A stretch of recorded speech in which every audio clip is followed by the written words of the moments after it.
प्यारे बच्चों नमस्कार। और अपना चल रहा था यहाँ क्वेश्चन बैंक में चैप्टर नंबर 5 यानी बायो प्रोसेस जिसको बोलते हैं जैव प्रक्रम। ये हमारा चल रहा था और इसमें हमने क्वेश्चन भी कर लिए थे। लगभग 15-16 क्वेश्चन कर लिए पिछले वाले अपने वीडियो में। आज अपन जो स्टार्ट कर रहे हैं वो आगे यहाँ से ये भी हो गया था। प्रण है ये धमनी शिरा उत्सर्जन वाला हो गया था।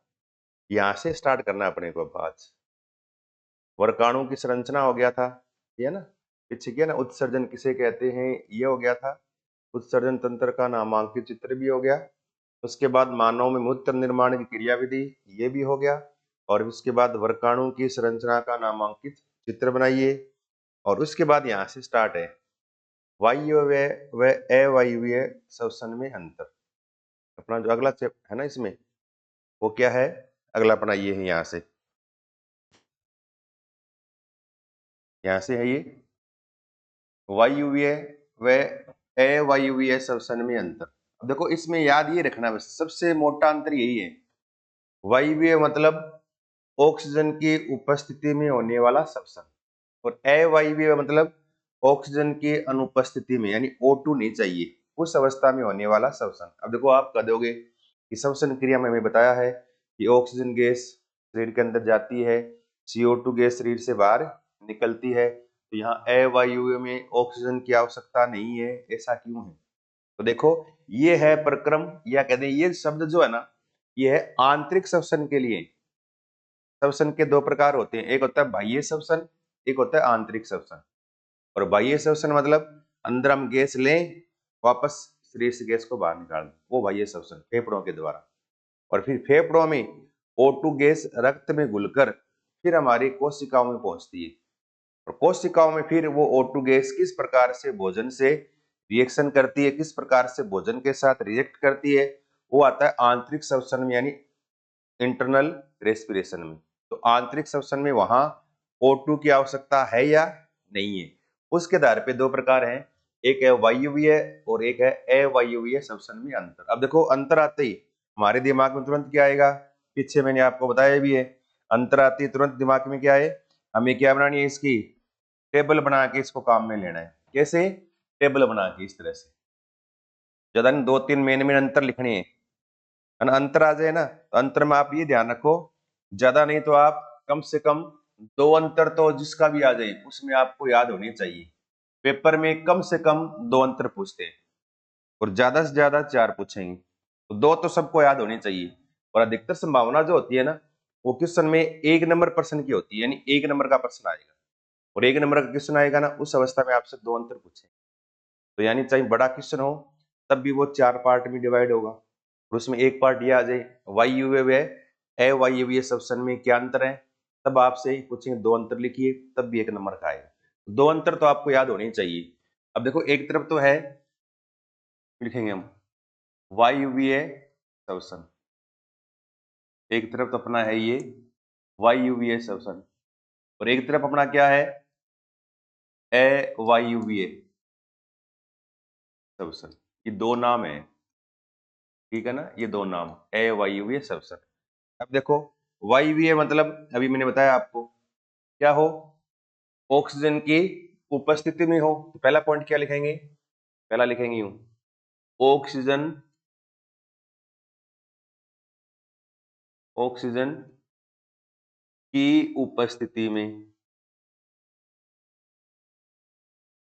ऑक्सीजन की उपस्थिति में होता है, ऑक्सीजन की उपस्थिति में होता है। और अवायवीय में क्या लिखोगे, ऑक्सीजन की अनुपस्थिति में होता है। इसमें क्या लिखेंगे, ऑक्सीजन की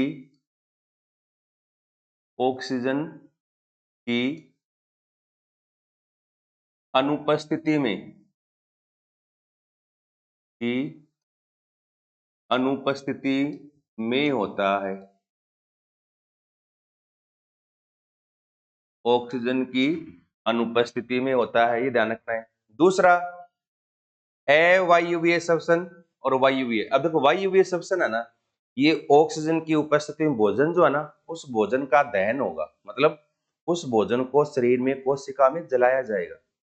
और भोजन का दहन होगा ना, उस क्रिया में ऊर्जा निकलेगी शरीर से बाहर, और उस ऊर्जा को क्या करेंगे, हमारा शरीर जो है ना कोशिकाओं में एटीपी के रूप में, एटीपी पूरा नाम क्या है, एडिनोसिन ट्राइफॉस्फेट, उस रूप में उसको शरीर में क्या है इकट्ठा कर लिया जाता है, इसलिए एटीपी को ऊर्जा मुद्रा भी बोलते हैं। क्या बोलते हैं, ऊर्जा मुद्रा भी कहते हैं। तो अगला पॉइंट क्या लिखेंगे, वो लिखेंगे ऑक्सीजन की उपस्थिति में, ऑक्सीजन की उपस्थिति में कोशिका में, कोशिका में भोजन का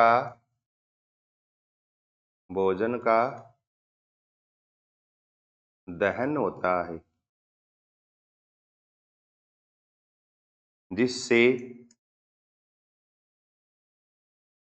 जिससे शरीर को ऊर्जा की प्राप्ति होती है, शरीर को ऊर्जा की प्राप्ति होती है। और इस इधर वाले में क्या लिखेंगे, इस वाले में सेकंड, ऑक्सीजन की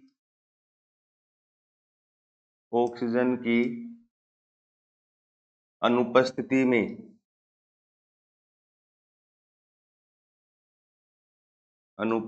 में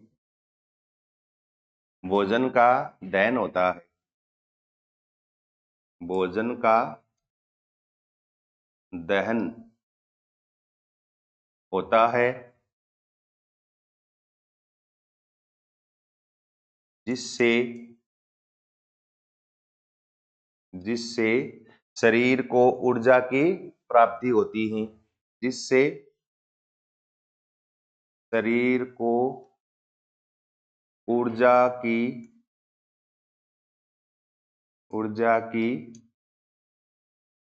प्राप्ति होती है, जिससे शरीर को ऊर्जा की प्राप्ति होती है। अब देखो, अगर वायवीय श्वसन होगा ना, वायवीय, तीसरा लिखें, वायवीय श्वसन, तो इस क्रिया में शरीर को सबसे अधिक ऊर्जा इस वायवीय श्वसन से मिलती है। अगर हमारा जो खाना खाया हमने, भोजन लिया, उस भोजन को लास्ट में ग्लूकोज के रूप में शरीर में पहुंचा, कोशिका में पहुंचा ब्लड के थ्रू, यानी रक्त के द्वारा।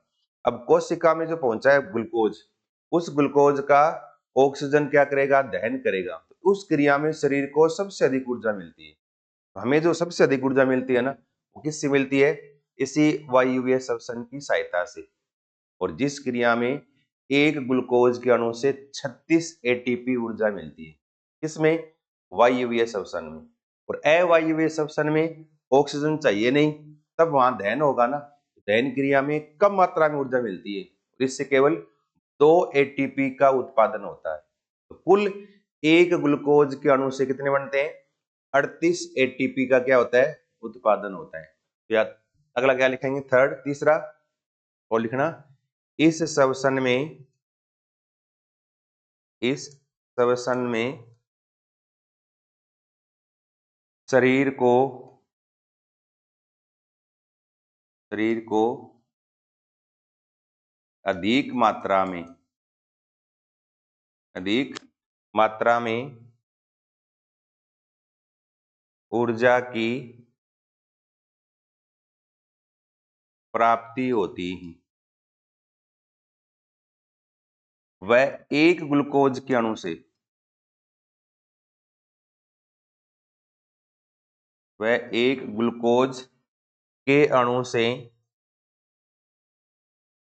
के अणु से 36 एटीपी अणुओं का उत्पादन होता है। याद रखना, 36 एटीपी बनते किसमें, वायवीय श्वसन में, न कि टोटल ग्लूकोज। तो एक ग्लूकोज के अणु से कुल ऊर्जा मिलती है 38 एटीपी, लेकिन वायवीय श्वसन में कितनी मिलती है, 36 एटीपी अणुओं का उत्पादन। फिर देखो तीसरा पॉइंट इसमें अवायवीय के अंदर, और क्या लिखेंगे, इस श्वसन में इस श्वसन में शरीर को कम मात्रा में ऊर्जा की प्राप्ति होती है। ऊर्जा की प्राप्ति होती है वह एक ग्लूकोज के अणु से, वह एक ग्लूकोज के अणु से यानी मॉलिक्यूल अणु से 2 एटीपी अणुओं का यानी मॉलिक्यूल्स का 2 एटीपी अणुओं का उत्पादन होता है। उत्पादन होता है, याद रखना है। तो वायवीय श्वसन में तो क्या बनते हैं, 36 एटीपी बनते हैं और इसमें बनते हैं कितने, 2 एटीपी बनते हैं। फिर देखो अगला पॉइंट तीसरा लिखो मैं, ठीक है ना। तीसरा लिखे एक बार इस तरह से, यूं हम टेबल वापस बना लें। इस वाले साइड में तो वही वायवीय श्वसन और इधर वाले पार्ट में क्या है, अवायवीय श्वसन। देखो अगला चौथा पॉइंट 4 नंबर। अब देखो 3 क्या हो गए, पहला तो ऑक्सीजन की उपस्थिति में, ये ऑक्सीजन की अनुपस्थिति में, ये ऑक्सीजन की उपस्थिति में कोशिका में भोजन का दहन होता है जिससे शरीर को ऊर्जा की प्राप्ति होती है। और ये ऑक्सीजन की अनुपस्थिति में भोजन का क्या होता है, कोशिका में दहन, जिससे शरीर को ऊर्जा की प्राप्ति होती है। इस क्रिया में वायु में अधिक मात्रा में ऊर्जा का उत्पादन होता है और एक ग्लूकोज के अणु से 36 एटीपी अणुओं का उत्पादन। और इसमें इस श्वसन क्रिया में कम मात्रा में ऊर्जा मिलती है और एक ग्लूकोज के अणु से क्या है, 2 एटीपी अणुओं क्या होता है, उत्पादन होता है। ये ध्यान रखना है, ठीक है ना। इसके बाद देखें अगला पॉइंट, चौथा पॉइंट।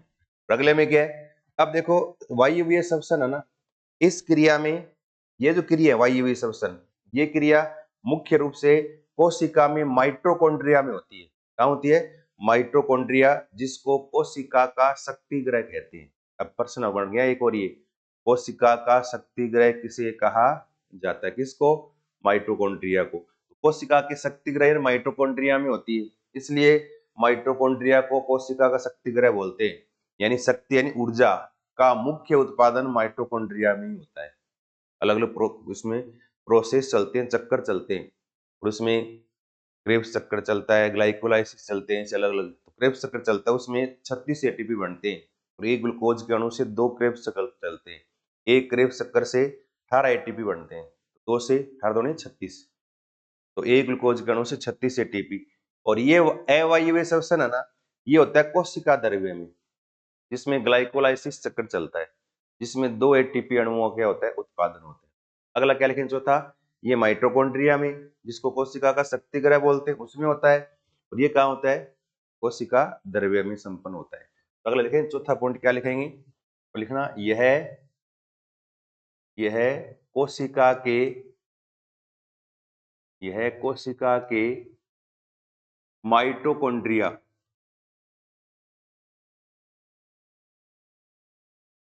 कोशिका के माइटोकॉन्ड्रिया में संपन्न होता है, में संपन्न होता है। इस वाले में क्या लिखेंगे, यह कोशिका द्रव्य में संपन्न होता है। यह कोशिका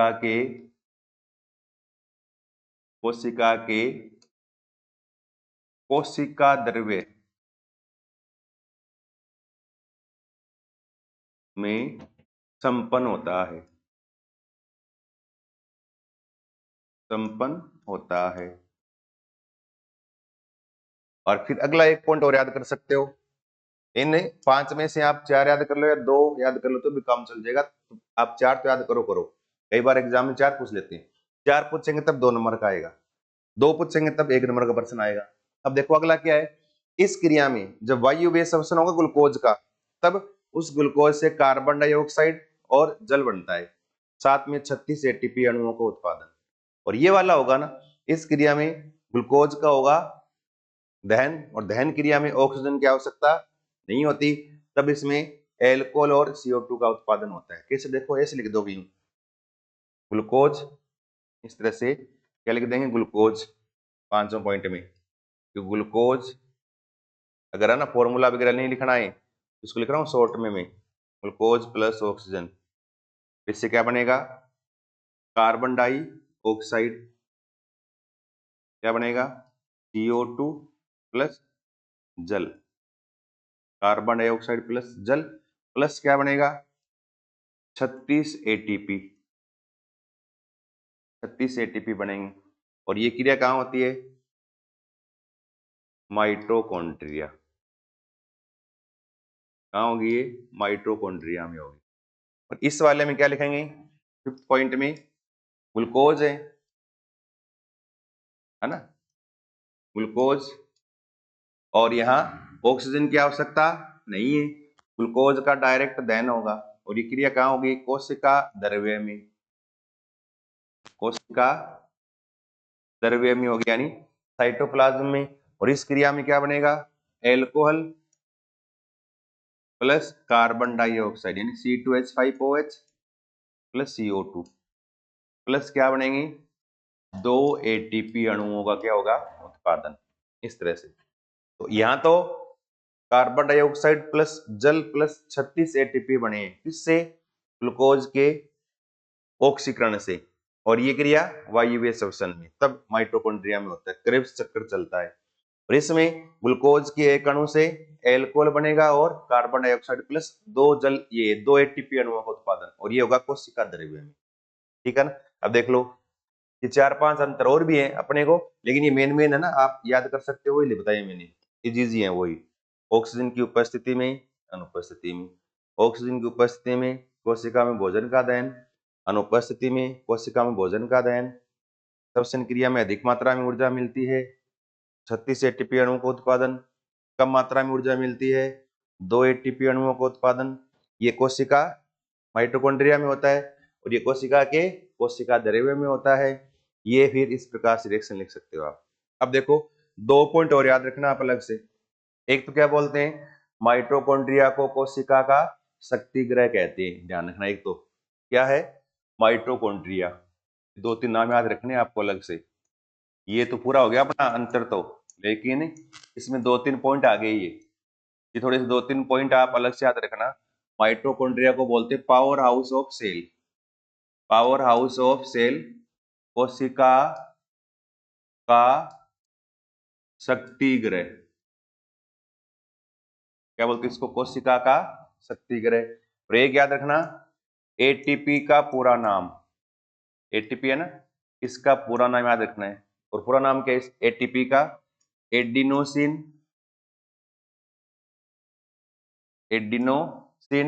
ट्राइफॉस्फेट, एडिनोसिन ट्राइफॉस्फेट।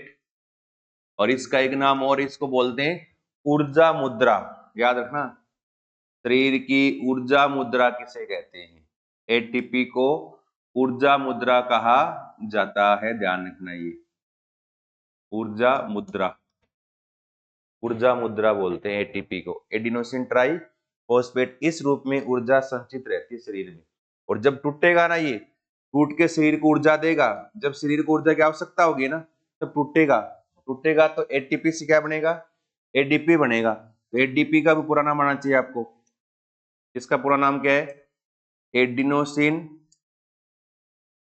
डाइफॉस्फेट, क्या नाम है इसका, एडिनोसिन डाइफॉस्फेट, ये याद रखना है। और याद रखना है, एक ग्लूकोज के अणु से, एक ग्लूकोज के अणु से टोटल कितनी ऊर्जा मिलती है, कितनी मिलती है, 36 प्लस 2 कितनी है, 38 ATP अणु मिलते हैं, ध्यान रखना।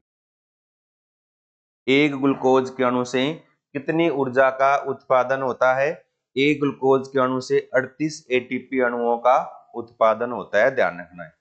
तो वायवीय श्वसन में कितने बनते हैं, 36 वायवीय श्वसन में, प्लस 2 बनते हैं अवायवीय श्वसन में, कुल कितने हो गए, 38 ATP अणुओं का उत्पादन होता है, किसमें, एक ग्लूकोज के अणु के ऑक्सीकरण से या दहन से। ठीक है ना। अब देखो, ये तो हो गया अपना वायवीय अवायवीय श्वसन हो गया। ठीक है, तो अपना ये हो गया वायु व अवायवीय श्वसन में क्या अंतर है यहां तक।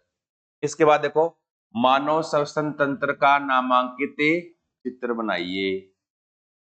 हमारा फेफड़े जो है ना, उनका आपको नामांकित चित्र बनाना है। बना सकते हो, देखो बहुत इजी है। इस तरह से देखो, थोड़ा बना के दिखाता हूं मैं आपको। इस तरह से यूं बना सकते हो आप।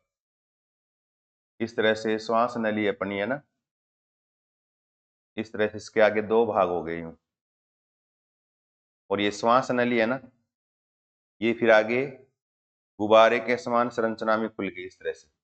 इनको आप बना सकते हो, ये आवश्यक नहीं पेपर जो आपकी किताब में दे रखा है वैसे बनाए, हम ऐसे बना सकते हैं इनको, ठीक है। और ये है ना, ये आगे फिर आगे छोटी नलियों में बंट गई ये नली जो है इस तरह से, फिर आगे और छोटी नलियों में से, हर नली आगे छोटी नलियों के अंदर बंटती जाएगी इस तरह से। तो बंट के लास्ट में है ना एक ऐसे गुब्बारे के समान संरचना में खुलेगी इस तरह से। इधर वाला पार्ट भी है ना, ये भी आगे छोटी नलियों में बंट गया ऐसे। इसको आगे हम करते जाएं इस तरह से, इस तरह से। ये भी आगे छोटी सी एक गुब्बारे नुमा संरचना में ऐसे है ना, सभी नलियां ऐसे गुब्बारे से।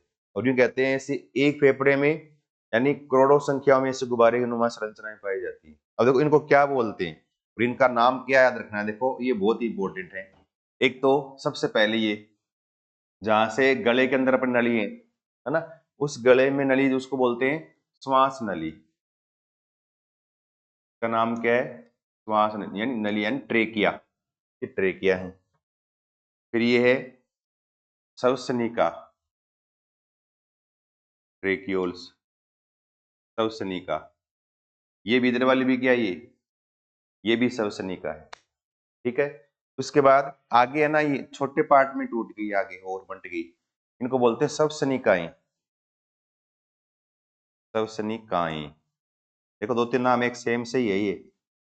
श्वास नली, श्वसनिका, मेन दो ब्रांच है श्वसनिका, फिर आगे ब्रांच छोटी ब्रांच में टूट गई छोटे भागों में, इनको बोलते हैं श्वसनिकाएं। और लास्ट में है ना, गुब्बारे के समान संरचना में खुली है ये, इसको बोलते हैं वायु कोश या वायु कुपिका। वायु कोश बोलते हैं या इनका नाम वायु कुपिका बोलते हैं इनको, जहां पर हमारे रक्त के साथ गैसों का आदान प्रदान होता है। अगर पूछ भी लेना श्वसन क्रिया में रक्त के साथ गैसों का आदान प्रदान, यानी रक्त से CO2 गैस बाहर निकले और रक्त में ऑक्सीजन गैस अंदर घुल जाए, वो क्रिया कहाँ होती है? इस वायु कुपिका में। कई बार प्रश्न आता है ये कि श्वसन क्रिया में रक्त के साथ गैसों का विनिमय एक्सचेंज कहाँ होता है? वायु कुपिका या वायु कोश में। और ये क्या है? ये लंग्स, ये फेफड़े हैं या फुफ्फुस बोलते हैं जिनको, क्या बोलते हैं? फुफ्फुस या फेफड़े या बोलते हैं लंग्स, ये लंग है, ठीक है ना। तो ये आपको डायग्राम बनाना है एक, आप मानव श्वसन तंत्र का नामांकित चित्र बनाइए। ये 5-7 नाम याद रखने और ये छोटा सा डायग्राम बनाना और कुछ नहीं करना बस, ठीक है ना। नंबर पूरे के पूरे आएंगे। इसके बाद देखें अगला, मानव श्वसन तंत्र का नामांकित चित्र बनाइए। फिर देखो अगला क्या है, 23 नंबर। इसमें देखो इसके दो पार्ट ऐसे ऐसे लिख दिया इसको, 23 नंबर है ना, इसे 22 का ही पार्ट है। मानव श्वसन तंत्र में गैसों का विनिमय समझाइए, एक तो ये, और एक फेफड़ों की सबसे छोटी क्रियात्मक इकाई को क्या कहते हैं? ये है ना, फेफड़े की सबसे छोटी इकाई, देखो अभी ये लिखा आपने, देखो ये लिखा है ना, ये वाला पार्ट, इसको बोलते हैं फेफड़े की सबसे छोटी इकाई, क्या बोलते हैं? वायु कोश या वायु कुपिका कहलाती है। तो ध्यान रखना, ये फेफड़े की सबसे छोटी इकाई का नाम पहले लिख लो, क्या बोलते हैं इसको? वायु कुपिका या वायु कोश कहते हैं। क्या बोलते हैं? वायु कुपिका या वायु कोश कहते हैं, ये ध्यान रखना है बस। फिर आइए अपना, मानव श्वसन तंत्र में गैसों के विनिमय को समझाइए। मनुष्य में है ना, गैसों का विनिमय किस प्रकार से होता है वो समझाना है। अब देखो मैं थोड़ा बोल रहा हूं, इसको आपको देखना है, ठीक है। श्वसन क्रिया में क्या लिखना है, इस तरह से, मानव में गैसों के विनिमय को समझाइए, तब क्या लिखोगे? इस तरह से देखो, थोड़ा सा हम डायग्राम बना लेंगे इसे, थोड़ा सा आपको बताना पड़ेगा। यूं यूं तो लंग से बना के इस तरह से यूं, और इस पर्सन को हम लाइन डायग्राम से भी समझा सकते हो। इसमें आवश्यक नहीं कि आप कुछ लिखो, इस तरह से, है ना, यूं बनाते जाए आगे, और इसको आप आगे से बना सकते हो ना, और ऐसे बनाते जाओ यूं, और लास्ट में है ना ये बनाना है आपको एक ऐसे, ये वायु कुपिकाएं ऐसे ऐसे अनंत संख्या में, ना अनगणित है ये, करोड़ों संख्या में एक फेफड़े में। और ये किस लिए? फेफड़े का सरफेस एरिया बढ़ाने के लिए, फेफड़ा है ना उसका पृष्ठीय क्षेत्रफल बढ़ाने के लिए, ताकि गैस अधिक से अधिक संपर्क में रख सके, ताकि गैसों का विनिमय अधिक से अधिक हो। फिर क्या करेंगे, इसको ना एक ऐसे करके दिखा देंगे, है ना, इसको अलग करके यूं और दिखा देंगे ऐसे, इस तरह से। ये वायु कुपिका है क्या? ये वाला वायु कुपिका वाला भाग है, ये दिखा दिया हमने।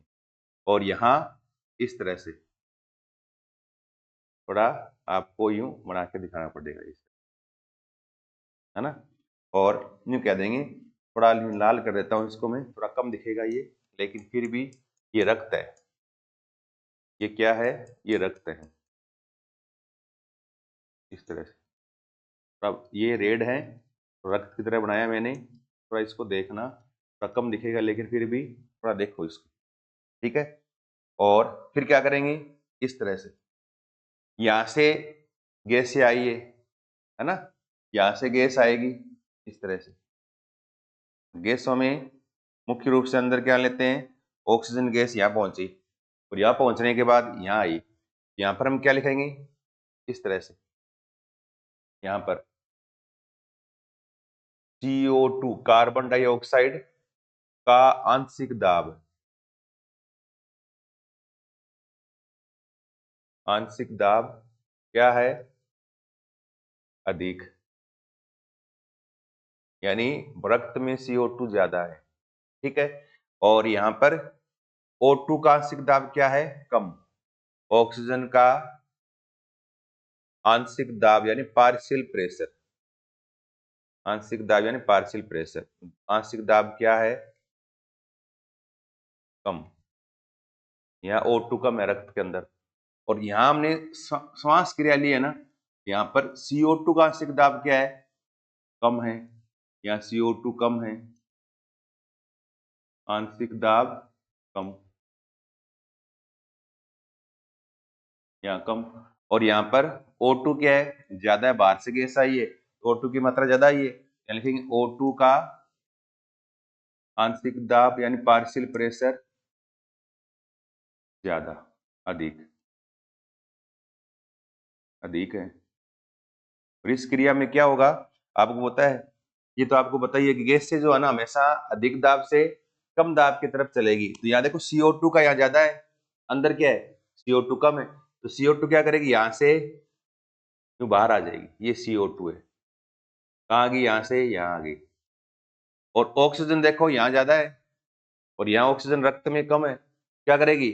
ये अंदर जाके घुल जाएगी रक्त में, यहाँ से O2, ऑक्सीजन यहाँ आ गई रक्त में, इस तरह से घुल जाएगी फिर रक्त के द्वारा। और ऑक्सीजन गैस है ना वो हीमोग्लोबिन के साथ जुड़ जाएगी, जुड़ कर क्या है? कोशिका के अंदर पहुंच जाएगी। तो हम इसमें क्या लिखेंगे? देखो इस तरह से दो चार लाइन, एक तो आपको डायग्राम बनाना पड़ेगा, ये रक्त के साथ गैसों का विनिमय किस प्रकार से होता है समझाइए, तब ऐसे फेफड़ा बना के एक डायग्राम को आप भी बना लो अलग से, बोल तो वायु कुपिका। ये क्या है? ये है वायु कुपिका, ऐसे लिख देंगे, ये वायु कोश या वायु कुपिका, एलओलाई, क्या बोलते इसको? एलओलाई यानी वायु कुपिका है ये, ठीक है। अब देखो इसमें लिखना क्या है स्टेटमेंट में, देखो कैसे लिखेंगे, इस तरह से कि श्वसन क्रिया में, श्वसन क्रिया में, और अगर इतना डायग्राम बना दिया ना अपनी, डायग्राम बना के एक दो लाइन लिख दो बस बहुत है, डायग्राम से अधिक आप डायग्राम से समझाओ हर चीज को। तो श्वसन क्रिया में तो चित्र बना के समझाना है आपको, ठीक है। तो श्वसन क्रिया में O2 गैस को शरीर में या शरीर के अंदर वह CO2 यानी कार्बन डाइऑक्साइड गैस को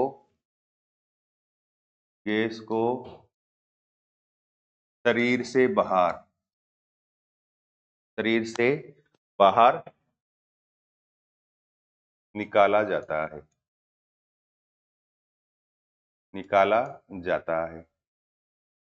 एक पॉइंट लिख लोगे आप, सबको बताइए तो, है ना, ऐसे पॉइंट बनाने हैं बस आपको।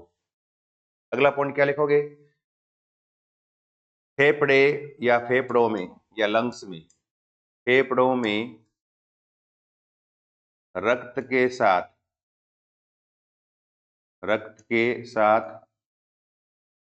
गैसों का आदान प्रदान। अब गैसें कौन सी है? ऑक्सीजन और कार्बन डाइऑक्साइड। गैसों का आदान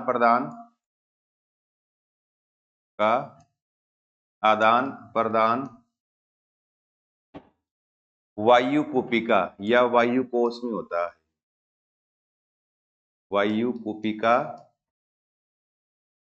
या वायु कोश में होता है। एक पॉइंट ये लिखना है बस। उसके बाद हम मतलब हर चीज को आपको पॉइंट बना बना के लिखने हैं ऐसे। फिर अगला पॉइंट क्या लिखोगे? रक्त में कार्बन डाइऑक्साइड यानी CO2 का आंशिक दाब अधिक होता है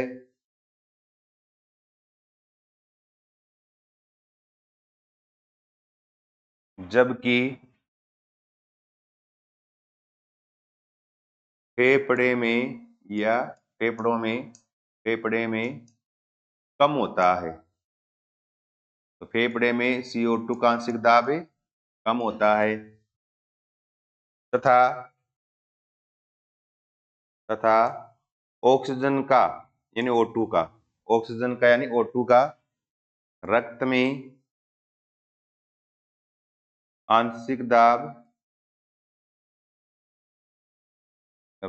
आंशिक दाब कम व फेफड़े में आंशिक दाब अधिक होता है यानी पार्शियल प्रेशर। आंशिक दाब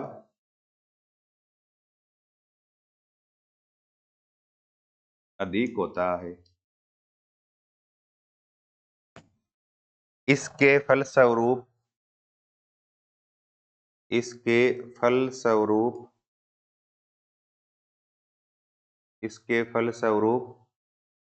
O2 गैस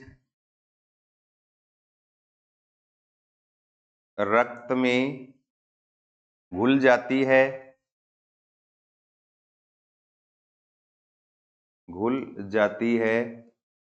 व CO2 गैस यानी कार्बन डाइऑक्साइड CO2 गैस रक्त से बाहर आ जाती है।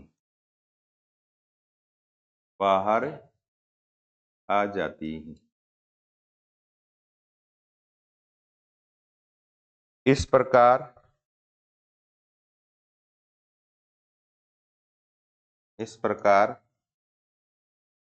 रक्त में घुली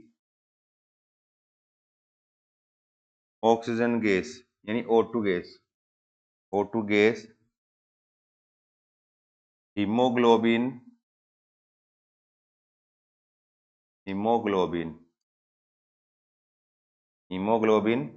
के साथ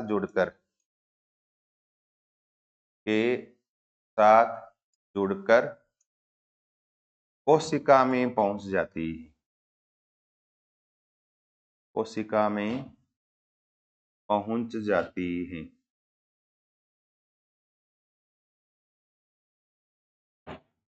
जहां भोजन का दहन होता है। जहां भोजन का दहन होता है।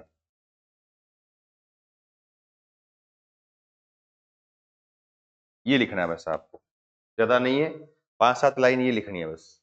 और वही लिखा हमने जो पीछे देखो इसमें देखा है, क्या लिखा है कि श्वसन क्रिया में ऑक्सीजन गैस को रक्त में घोला जाता है व कार्बन डाइऑक्साइड गैस को रक्त से बाहर निकाला जाता है।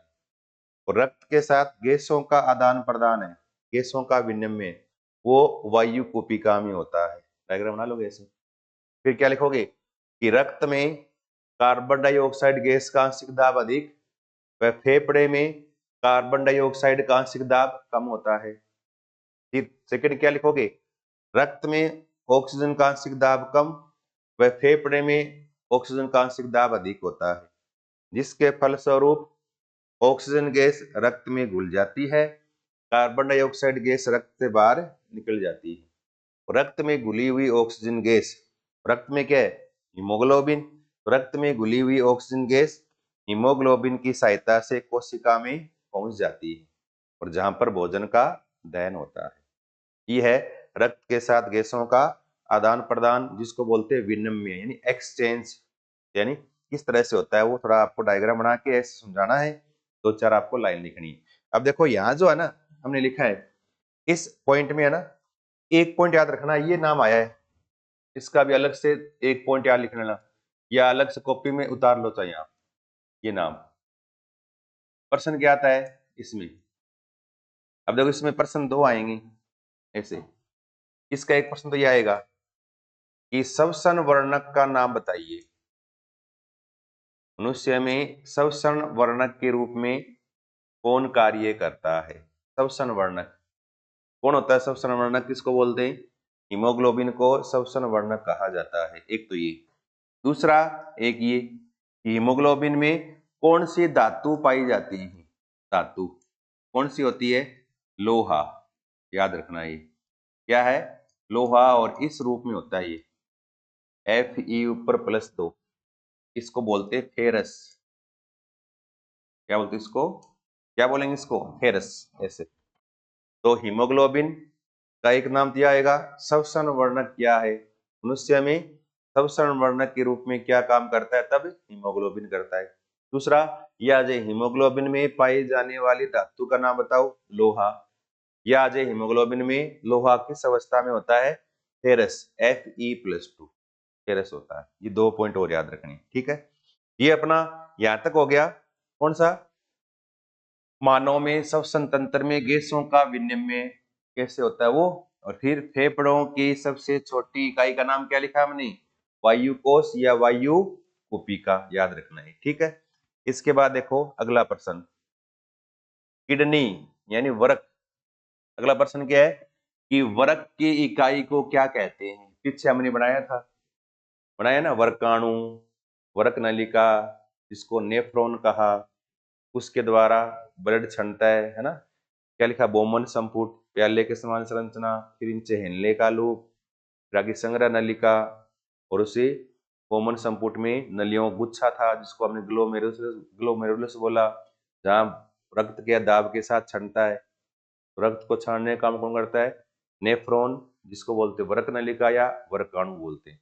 और उसी ऐसे लाखों संख्या में वृक्क नलिका या वर्काणु है, वो फिर मिलकर के फेफड़े की पूरी, या सॉरी इसकी वृक्क की पूरी संरचना बनाते हैं। तो वृक्क के अंदर सारे ऐसे क्या है, छोटी छोटी इकाई है जिनको बोलते हैं वर्काणु, और उसी को बोलते हैं वृक्क की संरचनात्मक व क्रियात्मक इकाई। तो हम क्या लिखेंगे यहाँ पर, वृक्क की इकाई को क्या बोलेंगे, वर्काणु। क्या नाम इसका, वर्काणु या वर्कक नलिका ऐसे, या वर्क नलिका, या ये नाम याद रखना है इसका, क्या बोलते हैं, नेफ्रॉन। इसलिए ना किडनी के डॉक्टर जो होते हैं ना, किडनी वाले डॉक्टर, उनको बोलते हैं नेफ्रोलॉजिस्ट। क्या बोलते हैं, नेफ्रोलॉजिस्ट। किससे शब्द आया ये, नेफ्रॉन वाले भाग से।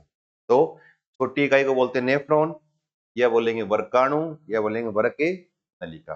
किसकी इकाई है ये, वर्क यानी किडनी की सबसे छोटी इकाई, या जो किडनी या वर्क की संरचनात्मक व क्रियात्मक इकाई, या छोटी इकाई, या इकाई कोई भी आ जाए तब आपको ये लिखना वर्काणु, ठीक है। उसके बाद देखो अगला प्रश्न, 25 नंबर प्रश्न।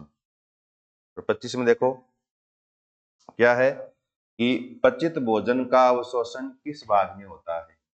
पहला प्रश्न क्या है कि पचित भोजन है हमारे शरीर में, उसका अवशोषण कहाँ होता है? छोटी आंत में। कहाँ होता है? छोटी आंत में, याद रखना ये छोटी आंतर, या इसको बोलते हैं क्षुद्रांत। क्षुद्रांत ऐसे स्मॉल इंटेस्टाइन या छोटी आंत्र, स्मॉल इंटेस्टाइन छोटी आंत्र में होता है, याद रखना है। और हमने लिखा भी था पीछे कि छोटी आंत्र में अंगुली के समान संरचनाएं पाई जाती है, जिनको रसांकुर यानी माइक्रोविलाई बोलते हैं, जिससे भोजन को एब्जॉर्ब यानी अवशोषित किया जाता है। तो वो है छोटी आंत में। फिर अगला देखो, ए व बी के नाम लिखिए। ए और बी है ना।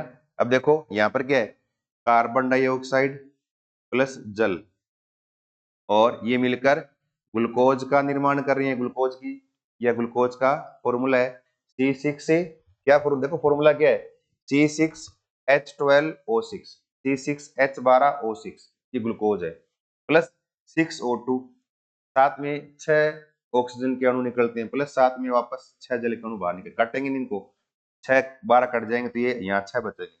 अगर आप लिखना चाहो तो यहाँ 6H2 कर सकते हो, फिर ये लिखने की आवश्यकता नहीं। तो 6CO2 plus 6H2O glucose plus 6CO2 ऐसे कर सकते हो। तो ये किसकी क्रिया है? पौधे, लिखा ना पीछे, पौधे वायुमंडल से कार्बन डाइऑक्साइड गैस लेते हैं, भूमि से जल का अवशोषण करते हैं, पर्णहरित की उपस्थिति में, क्लोरोफिल की उपस्थिति में सूर्य का प्रकाश लेकर भोजन यानी ग्लूकोज का निर्माण करते हैं, साथ में हमें श्वसन क्रिया के लिए ऑक्सीजन गैस भी देते हैं। अब ये हमने है ना एरो लगाया था, वहां ऐसे लगा के लिखा था ऊपर या नीचे, वहां क्या लिखा था हमने ऊपर ऐसे, पर्णहरित या क्लोरोफिल की उपस्थिति में, और साथ में क्या है, सूर्य का प्रकाश की उपस्थिति में ये क्रिया होती है, लिखा ना। इसका मतलब हमें क्या पूछा, ए व बी बताओ। ए क्या लिखा होगा, क्लोरोफिल या प्रकाश, जो आपकी मर्जी हो, और बी क्या लिखेंगे, क्लोरोफिल या प्रकाश। तो ऊपर लिख दो चाहे इसको, चाहे नीचे लिख दो, एक ही बात है। ए हो गया क्लोरोफिल, तो बी क्या हो गया, प्रकाश हो गया, या ए प्रकाश हो गया, बी क्लोरोफिल हो गया, एक ही बात है। ए और बी है ना, ये क्या है, क्लोरोफिल और प्रकाश है, ये थोड़ा ध्यान रखना। ठीक है, अगला देखो, अगला प्रश्न, अमीबा में पोषण विधि का चित्र बनाइए। इस तरह से अमीबा ना, उसमें किस प्रकार से पाचन होता है उसका आपको छोटा सा एक बनाना डायग्राम, ठीक है ना। एक कोशिकीय जीव है, इस प्रश्न भी आया था, एक कोशिकीय जीवों की उदाहरण बताइए। तो अमीबा क्या है, एक कोशिकीय जीव है, याद रखना एक तो पॉइंट ये। दूसरा, अमीबा जो है इसमें पोषण या भोजन का पाचन हो, उस क्रिया में है ना संरचना का एक निर्माण होता है, ये बहुत इंपॉर्टेंट है। देखो कैसे, इस तरह से देखो, यूं बनाओगे ना अमीबा में इस तरह से, अमीबा में पोषण क्रिया, अमीबा है जिसकी संरचना टाइम के साथ बदलती रहती है, यूं जैसे ये अमीबा की संरचना है, एक कोशिकीय जीव, इसमें ये केंद्रक है इसका, ठीक है, न्यूक्लियस, और ये कोशिका द्रव्य है। ये अमीबा की संरचना, बाहर की तरफ क्या है, कोशिका झिल्ली, ये है अमीबा, क्या है ये अमीबा है। और क्या किया, इस अमीबा के पास क्या आया, जैसे भोजन आया, क्या है इसके पास, ये भोजन आया, ये जैसे ये खाना है, छोटा मोटा जीव जो भी है या फिर खाने का जो भी है, तो ये भोजन है, ये क्या है, ये भोजन इसके पास आया। तो क्या करेगा अमीबा, अगली अवस्था में क्या करेगा, इस तरह से यूं लिख दें, तो अमीबा क्या करेगा, इस भोजन के चारों तरफ है ना अपने आप को यूं फैला लेगा, और इस तरह से है ना भोजन को अंदर लेने की कोशिश करेगा यूं, ये इसका केंद्रक, ये अमीबा है ही। और क्या किया इसने, इस तरह से भोजन को अंदर लेने की कोशिश कर रहा है, इसको, ये भोजन है, इस तरह से। अब ये भोजन वाला जो भाग है ना, ये तो भोजन है ही, इसके चारों तरफ है ना ये ऐसे पाद से बना लेता है, पैर से, पैर के समान संरचनाएं, इनको बोलते हैं पादाभ। क्या बोलते हैं इनको, इनको पादाभ। देखो ये रहा ऐसे पैर के समान संरचना, ये याद रखना है, बस मेन चीज यही याद रखने वाली, पादाभ। ये इसको बोलते हैं सुडोपोडिया, है ना। इसको आप हिंदी में लिख सकते हो इसे सुडोपोडिया, सुडोपोडिया या पादाब। इस पादाब की सहायता से अब देखो प्रश्न ये पूछ सकते हैं, अमीबा भोजन को शरीर में किसकी सहायता से अवशोषित या किसकी सहायता से ग्रहण करता है। तो अमीबा में भोजन का ग्रहण किसकी सहायता से होता है, पादाब या सुडोपोडिया की सहायता से होता है। अब क्या करेगा, ये पूरा अंदर ले लेगा भोजन को इस तरह से। तो अगली संरचना यू बना देंगे, सिर्फ आपको चित्र बनाने और कुछ नहीं करना है। इस तरह से क्या करेगा अमीबा, इस तरह से ये इसका है और केंद्रक और ये कोशिका द्रव्य। और क्या किया इसने, भोजन को अंदर ले लिया यूं, ये खाना अंदर आ गया। अब क्या करेगा, इस खाने का पूरे क्या कर लेगा, जो मेन मेन चीज है ना इस खाने में, उसका क्या कर लेगा, ये अवशोषण कर लेगा। और अवशोषण करने के बाद फिर क्या करेगा, इस खाने को वापस बाहर निकालेगा, फिर ये वापस बाहर निकालेगा ऐसे इस तरह से का केंद्रक है। और क्या करेगा, इस पचित भोजन जो है ना पाचन के बाद इसको शरीर से बाहर निकालेगा, इस तरह से पास लिया है। और फिर इसको शरीर से क्या कर देगा, बाहर निकाल देगा ऐसे अगले में इस तरह से। ये खुद है यूं, थोड़ा सा आपको ऐसे डायग्राम बना के दर्शाना है बस, और कुछ नहीं है। इस शरीर से इसको क्या कर दिया, ऐसे बाहर निकाल दिया। फिर अगली अवस्था में इसको बिल्कुल पूरी तरह से बाहर निकाल दो, है ना। और पूरी तरह से बाहर निकाल देंगे तो ऐसे, ये तो है ही, कौन है, अमीबा। और साथ में क्या निकल गया, ये भोजन बाहर निकल गया ऐसे, ये पचित, ये क्या है भाई, पचित भोजन है, ये पूरा हो गया। पचित या कहते हैं अपशिष्ट पदार्थ बचा है, क्या बचा है, ये अपशिष्ट, इसको बाहर निकाल दिया। ये वापस क्या है, अमीबा वापस इस तरह से। अमीबा ना, अमीबा फिर भोजन, भोजन को ऐसे चार तरफ के पैर बना के उसको अंदर लेगा यूं, उसको बोलते हैं पादाब या सुडोपोडिया, उससे भोजन को ग्रहण करता है। तो याद रखना, अमीबा में भोजन को ग्रहण किसकी सहायता से किया जाता है, किससे, पादाब से। फिर अंदर आ गया यूं, अंदर आने के बाद इस भोजन का यहाँ पाचन हो गया, क्या हो गया, पाचन, यानी इसने भोजन को अवशोषित कर लिया यूं पूरा तरह से, अवशोषित कर लिया। उसके बाद अपशिष्ट पदार्थ बचा, उसको बाहर निकाल दिया ऐसे। तो बिल्कुल सिंपल संरचना है, ये आपको बनानी है अमीबा में पोषण की क्रिया विधि। आ जाए, ये अमीबा में पोषण का नामांकित चित्र बनाइए, तब याद रखना है। और आ जाए ने पोषण की क्रिया को समझाइए, तो डायग्राम बना दो, ये बना के नीचे 2 लाइन लिख दो। अमीबा में भोजन को अंदर पादाब की सहायता से लेते हैं और भोजन का पाचन करने के पश्चात अपशिष्ट पदार्थ को शरीर से बाहर निकाल दिया जाता है। बस बात खत्म, या कोशिका से बाहर निकाल देते हैं। ठीक है, इसके बाद देखो अगला प्रश्न, अगला क्या है, श्वसन व प्रकाश संश्लेषण में क्या अंतर है। ये देखो अगला प्रश्न क्या है, श्वसन व प्रकाश संश्लेषण में क्या अंतर है। एक दूसरे की उल्टी क्रियाएं हैं ये, और पीछे मैंने आपको करवा दिया, ये पीछे वाले चैप्टर में है ना, ये आ गया था, श्वसन व प्रकाश संश्लेषण में क्या अंतर, दोनों करवा दिए मैंने। देखो एक बार दोबारा बोल देता हूं मैं, क्या लिखेंगे कि श्वसन क्रिया में भोजन का दहन होता है जिससे शरीर को ऊर्जा मिलती है। दूसरा, प्रकाश संश्लेषण में क्या करेंगे, पौधे सूर्य के प्रकाश ऊर्जा को रासायनिक ऊर्जा में बदलकर इकट्ठा करते हैं। फिर समीकरण लिख देंगे, श्वसन में क्या लिखेंगे, C6H12O6 भोजन, ग्लूकोज प्लस O2 लिखा भी पीछे, इससे CO2 प्लस H2O प्लस ऊर्जा मिल जाएगी।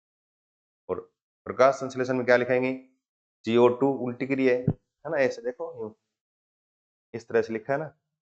श्वसन में तो ऐसे लिखा आपने, श्वसन में तो ग्लूकोज, ये ग्लूकोज प्लस ये ऑक्सीजन, और क्या बनेगी, CO2 प्लस H2O प्लस ऊर्जा निकल गई, जिसको हमने ATP के रूप में क्या इकट्ठा कर लिया है। ये तो श्वसन में था। और प्रकाश संश्लेषण में क्या था, पौधे क्या करेंगी, इस तरह से वायुमंडल की ऑक्सीजन प्लस भूमि से जल लेंगे फिर लिखा है ना यहाँ प्रकाश, सूर्य का प्रकाश, फिर क्लोरोफिल या पर्णहरित, है ना, ये की उपस्थिति में क्या बनाएंगे, भोजन का निर्माण, इस तरह से। प्लस क्या निकलेगी, ऑक्सीजन गैस, 6। देखो यही तो है, इससे ये बना है, और इसमें देखो इससे ये बना है, एक दूसरे उल्टी, तो एक दूसरे की ये बन रहा है, ये उल्टी। ये प्रकाश संश्लेषण एक दूसरे की उल्टी क्रियाएं श्वसन की। तो श्वसन ऊर्जा का उत्पादन, प्रकाश संश्लेषण ऊर्जा का संचय होता है। नीचे रिएक्शन लिख देंगे, बाकी मैंने अंतर आपको पीछे लिखवा दिए, ज्यादा बार बार करवाने की आवश्यकता नहीं है। एक बार पीछे वाले चैप्टर जो करवाए ना उसमें देखना आपको मिल जाएगा, ये करवाया मैंने, ध्यान है। इसके बाद देखो, मानव में भोजन का पाचन किसे कहते हैं, मानव पाचन तंत्र का नामांकित चित्र बनाइए। देखिए, एक भोजन में पाचन में लार की भूमिका, ये लार का क्या काम है ये भी बता दिया मैंने। लार वाला पीछे आया था, पीछे वाले चैप्टर में लार में क्या लिखा है, क्या लिखा है पीछे, कि लार जो है वो भोजन को लसलसा व चिकना बनाता है। अब खाना खाते हैं ना, खाना खाते हैं तो खाना मुंह में हम क्या करते हैं, उसको चबाते हैं, तो मुंह में चबाते हैं तो उसमें क्या मिलती है, लार मिलती है। तो हम क्या लिखेंगे लार के काम में, लार भोजन को लसलसा और चिकना बनाती है, जिससे भोजन आसानी से ग्रसिका से अमाशय में यानी पेट के अंदर पहुंच जाता है, अमाशय में पहुंच जाता है। दूसरा पॉइंट क्या लिखेंगे, कि लार में पाया जाने वाला एंजाइम, पीछे बताया था मैंने, कौन सा है, टाइलिन। क्या नाम है, टाइलिन, जो स्टार्च को शर्करा में चेंज करता है। क्या लिखेंगे, कि लार में टाइलिन एंजाइम पाया जाता है, जो स्टार्च को शर्करा में बदल देता है, ये लिखना है। उसके बाद क्या लिखना है, तीसरा पॉइंट, लार के अंदर एक एंजाइम और है जिसको बोलते हैं एमाइलेज। क्या करता है वो, लार में एमाइलेज जो है वो भोजन में उपस्थित छोटे जीवाणुओं को मारने का काम करता है। ठीक है ना, तो ऐसे 2-3 अंक मैंने इसके काम लिखे हैं तो पीछे करवा दिया। ये हमें क्या करना है, भोजन का पाचन और इसका पाचन तंत्र का नामांकित चित्र बनाना है। देखो ऐसे ऐसे बनाएंगे, उसके बाद फिर ये अपना चैप्टर खत्म हो जाएगा। लास्ट क्वेश्चन है ये। अब देखो कैसे पाचन तंत्र में क्या करना है, एक तो मानव पाचन तंत्र का नामांकित चित्र बनाइए, ऐसे आ जाए ना। अब देखो ऐसे बनाना है, यूं थोड़ा सा यूं मुंह बना के, अब आवश्यक नहीं कि आपने जो किताब में बना रखा है वही बनाओ, जैसे यूं बना दिया मैंने, नाक बना दिया है ना, थोड़ा यूं मुंह बना दिया ऐसे, इस तरह से, जैसे नाक बना दिया, फिर यूं करके जैसे यूं मुंह बना दिया यूं। और जरूरी नहीं कि जो किताब में दे रखे हैं वैसे बनाओ आप, इस तरह से, ये मुंह, और मुंह के अंदर ये मुख गुहिका, और फिर ये गले वाली नली आ गई, तो गर्सिका बोलते हैं, है ना। उसके बाद यहाँ थैली की समान संरचना, जिसको बोलते हैं अमाशय, फिर अमाशय से नीचे चलोगे, ये नली युवाकार नली में चेंज होगी, युवाकार नली, इस तरह से, जिसको ग्रहणी बोलते हैं। फिर ये नली नीचे चली गई, नीचे जाने के बाद ये नली क्या है, छोटे भागों में क्या हो गई, ऐसे बंट गई, इस तरह से यूं। और इस नली का एक भाग जो है ना यूं, इस तरह से,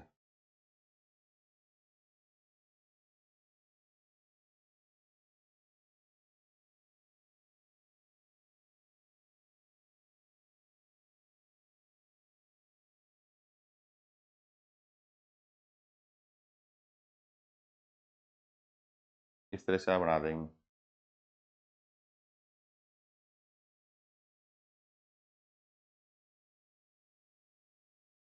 इस तरह से छोटी आंत है ये, यूं, है ना। बिल्कुल सिंपल सा डायग्राम है, ज्यादा करने की आवश्यकता नहीं है। और यहाँ पर आना थोड़ी सी 1-2 ग्रंथियां उनके भी आपको बनाने पड़ेंगे,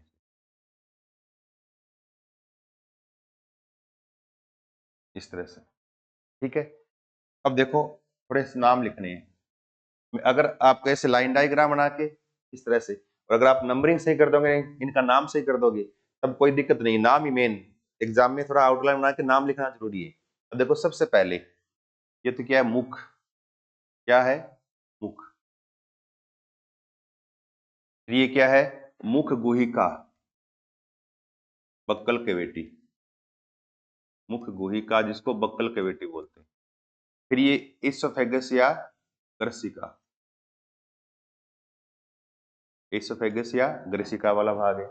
ये है स्टोमिक, जिसको बोलते हैं आमाशय। क्या है? स्टोमिक, जिसको आमाशय कहते हैं, स्टोमिक। फिर ये यू आकार की नली है, इसको बोलते हैं ग्रहणी, ड्यूडिनम। क्या बोलते हैं? ग्रहणी यानी ड्यूडिनम। फिर इसके आगे वाला भाग जो है ना, ये क्या है? स्मॉल इंटेस्टाइन, छोटी आंतर, छोटी आंतर वाला भाग है। और ये जो है ना, ये बड़ी आंतर यानी जिसको लार्ज इंटेस्टाइन बोलते हैं, लार्ज इंटेस्टाइन, बड़ी आंतर। वर्धांतर और छोटी आंतर क्या बोलते हैं? क्षुद्रांत बोलते हैं। फिर ये मलाशय वाला भाग है, जहां मल इकट्ठा होता है, ये मलाशय है। रेक्टम, क्या बोलते हैं इसको? रेक्टम। और ये लास्ट में ये है गुद्दा द्वार, जहां से मल को बाहर निकालते हैं, गुद्दा द्वार, या इसको बोलते हैं एनस, एनस बोलते हैं। ये मानव पाचन तंत्र के विभिन्न भागों के नाम। ये ग्रंथि है यकृत, लीवर। और ये पेनक्रेज यानी अग्नाशय। क्या नाम है इसका? ये अग्नाशय ग्रंथि, ये अग्नाशय। बस ये नाम लिखने हैं। ये मानव पाचन तंत्र का नामांकित चित्र हो गया ये। ठीक है ना? अब देखो थोड़ा सा इसके बारे में आपको थोड़ा सा डिस्कस कर दूं, 5-4 मेन पॉइंट है। ठीक है ना? अब देखो सबसे पहले अगर याद है ना, मानव पाचन तंत्र के विभिन्न भागों के नाम लिखिए, तो आपको क्रम से लिखने हैं। मुख, मुखगुहिका, ग्रसिका, अमाशय, ग्रहणी, छोटी आंत, बड़ी आंत, मलाशय, गुद्दा द्वार। नंबर से ग्रंथियां कौन सी है? यकृत और अग्नाशय, ये दोनों हमें याद रखनी। ठीक है ना? अब देखो थोड़ा सा पाचन क्रिया होती कैसी है, थोड़ा सा मैं आपको यूं हल्का हल्का बोल देता हूँ, थोड़ा सा इसको आप समझ लो। ये पूछ भी लेना, पेपर में पूरा कभी नहीं आता, पाचन क्रिया को समझाइए, नामांक के चित्र बनाइए, ये तो आएगा। पाचन प्रश्न आएगा ना, मानव पाचन तंत्र का नामांक के चित्र बनाइए, 1 नंबर का बना दिया। मानव पाचन तंत्र में अमाशय में पाचन क्रिया समझाइए, ऐसे पूरे में एक में आएगा। अब देखो किस में क्या होता है वो थोड़ा सा बता दूं मैं हल्का हल्का, उसको आप थोड़ा सा ब्रीफली है ना, थोड़ा सा शॉर्ट में है ना, इसको थोड़ा सा समझ लो आप, ताकि उसमें अगर आज भी जाए तो आप उसको अपनी भाषा में लिख सको। देखो सबसे पहले क्या करेंगे? भोजन खाओगे आप, खाना खाना खाओगे ना, तब क्या लिखेंगे? मुख गुहा। सबसे पहले मुख के अंदर क्या लिखेंगे? सर्वप्रथम भोजन, मुख के अंदर भोजन को चबाया जाता है, जिसमें भोजन में लार मिलती है। लार क्या करती है? फिर मैंने बताया यहाँ पर 2-3 पॉइंट। लार भोजन को लसलसा बनाती है, चिकना बनाती है, जिससे भोजन अंदर आराम से चला जाता है। काइलिन एंजाइम होता है जो स्टार्च को शर्करा में बदलता है। एमाइलेज एंजाइम पाया जाता है ना। लाइसोजाइम, लाइसोजाइम क्या करता है?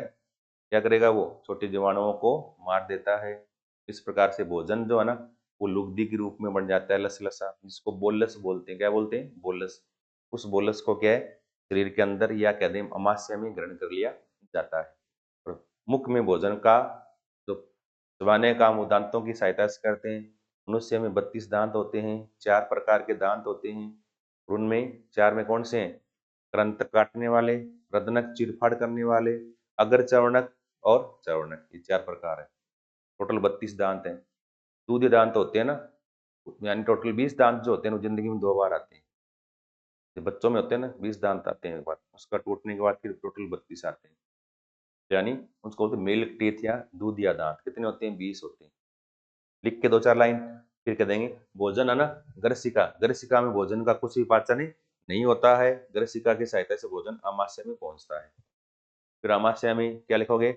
अमाशय में गैस्ट्रिक जूस या कह दें जठर रस, अमाशय की ग्रंथियों के द्वारा जठर रस का स्रावन होता है। और इस जठर रस में मुख्य रूप से 2 प्रकार के एंजाइम पाए जाते हैं। ठीक है ना? साथ में क्या लिखोगे? इस अमाशय से मनुष्य शरीर में स्रावित होने वाला एकमात्र अम्ल हाइड्रोक्लोरिक अम्ल का स्रावन होता है। किसका? हाइड्रोक्लोरिक अम्ल, HCl, जो भोजन को अम्लीय बना देता है। और अमाशय में एंजाइम कौन से होते हैं उनके नाम लिखने हैं। अमाशय में एक तो क्या होता है? Renin, renin enzyme. क्या नाम है? एक का नाम है रेनिन, है ना। दूसरा क्या लिखोगे?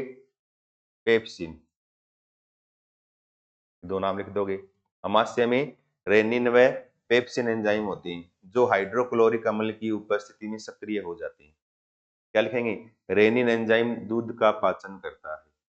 और पेप्सिन एंजाइम, पेप्सिन पे मतलब प्रोटीन, ये प्रोटीन का पाचन करता है, तो प्रोटीन को अर्धपाचित कर देता है ये। और यहाँ पर इस अमाशय में क्रमानुकुचन गति होती है इसे, जिससे पूरा भोजन मंथ जाता है। तो भोजन क्या है, बिल्कुल लिक्विड के रूप में बन जाता है, जिसको क्या बोलते हैं फिर आगे, काइम बोलते हैं। क्या बोलते हैं, काइम। पहले मुंह में लिया वो बोलस, फिर आगे काइम, इनको काइम कहते हैं। फिर आगे यहाँ पर एक द्वार है, तो पाइलोरिक वाल्व बोलते हैं।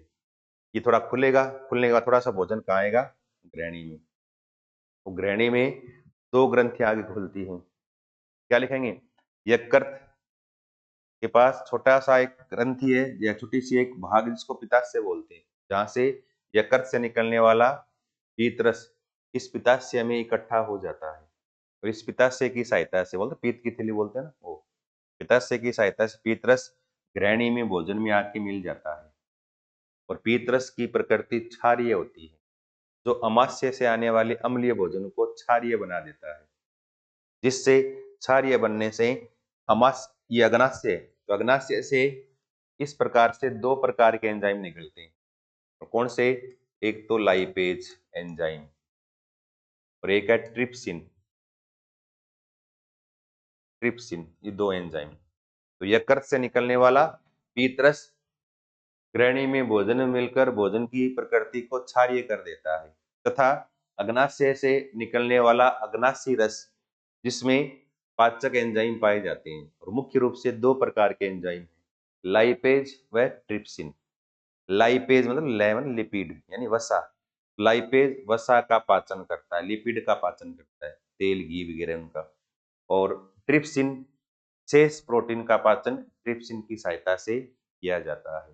तो क्या लिखेंगे, इस ग्रहणी में भोजन का लगभग पाचन हो जाता है। फिर लिखेंगे ग्रहणी से आगे भोजन छोटी आंत में जाता है। छोटी आंत में शर्कराओं का पाचन किया जाता है।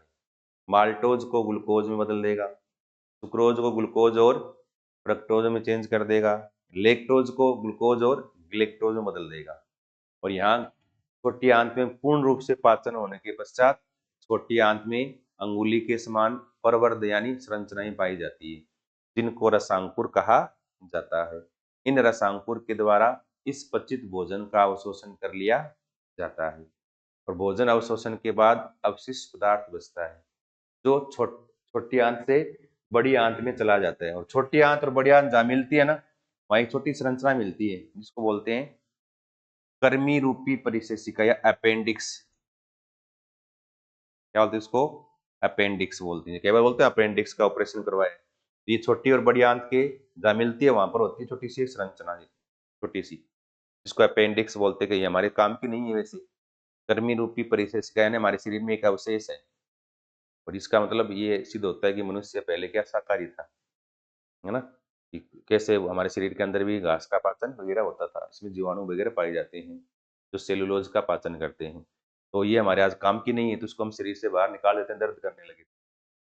क्या लिखेंगे फिर, छोटी आंत से भोजन बड़ी आंत में चला जाता है, और बड़ी आंत में भोजन में से जल का अवशोषण कर लिया जाता है।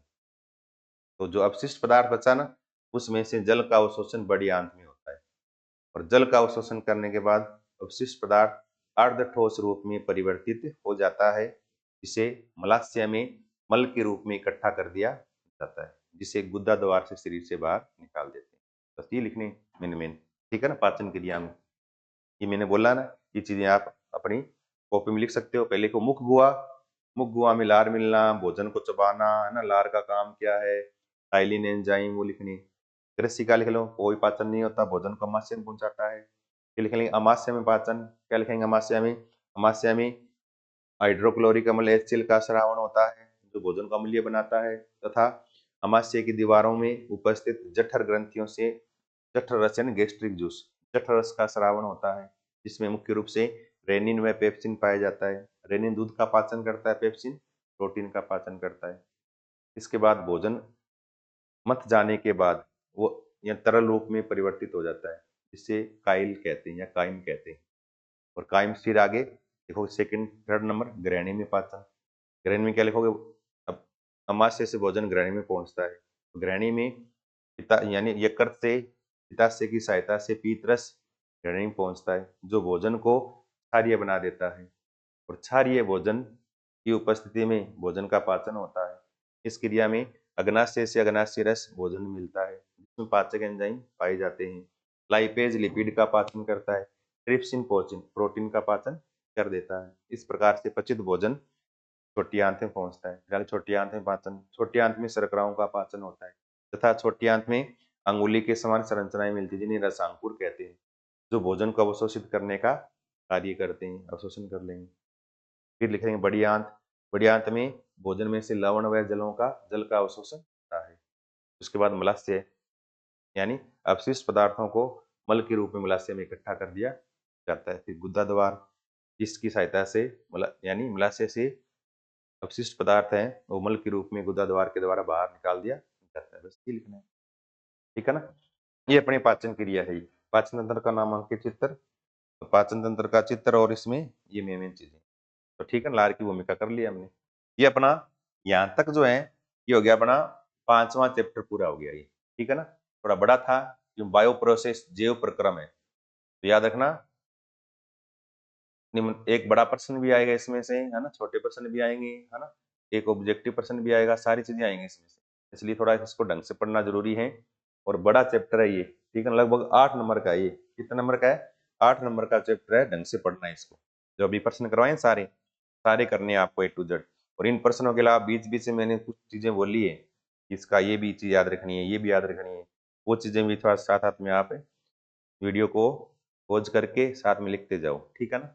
ये हमारा हो गया चैप्टर नंबर 5 पूरा हो गया। इसके बाद करेंगे चैप्टर नंबर 6, जिसको नियंत्रण व समन्वय बोलेंगे, ठीक है। आगे करेंगे इसके बाद चैप्टर नंबर अगला, इसके बाद अगली वीडियो में।